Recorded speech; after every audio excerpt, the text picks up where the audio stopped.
Hi guys, good morning. Sorry, sobrang late na ng pag-upload ko nitong video na to. Ito nga pala yung pangalawang pinakamagandang nangyari sa buhay ko dito sa Hong Kong. Ito yung pangalawang experience na adventure namin na ginawa dito sa Hong Kong kasama si Daddy Tads, Paige Relos at saka si Mami Jo. Kasama din yung mga sisterat ko na si Stephanie, si Arlene at saka si ate na hindi ko na nakuha yung pangalan. Sobrang saya ko ng mga time na to. Lahat naman ng lakad namin is na-enjoy ko talaga ng husto, as in 101%.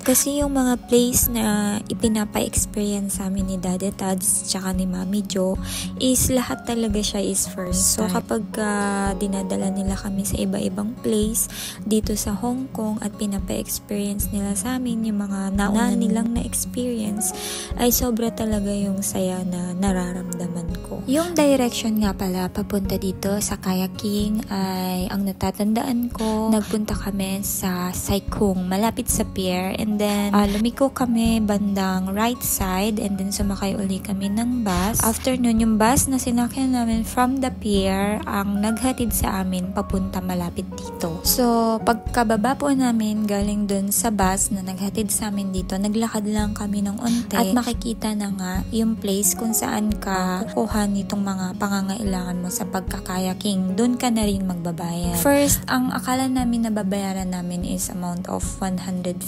something, ganun yung parang range ng ina-expect namin na gagastusin. Pero nagulat kami doon sa discount na binigay sa amin ng lady na nagbabantay doon sa kabilang store. So binigyan niya kami ng $60 per head.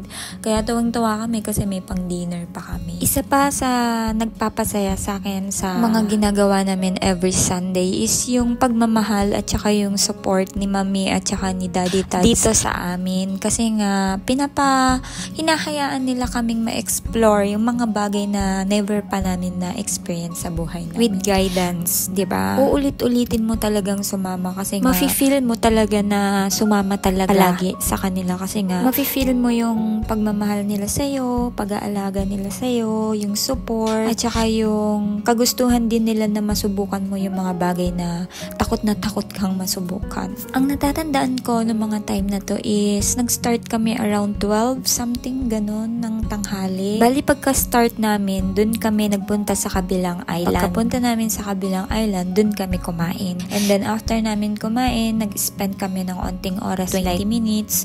Lumipat kami sa kabilang island at dun na kami nagstay hanggang sa umalis na kami. Bumalik kami dito sa store, tila mga around 4 something ganun. Pagkabalik namin, naligo kami, nagbihis, and ayan, pauwi na kami. Kailangan kasi namin umuwi ng maaga dahil malayo nga ang biyahe. And then may mga curfew yung iba namin kasama. Thanks po for watching.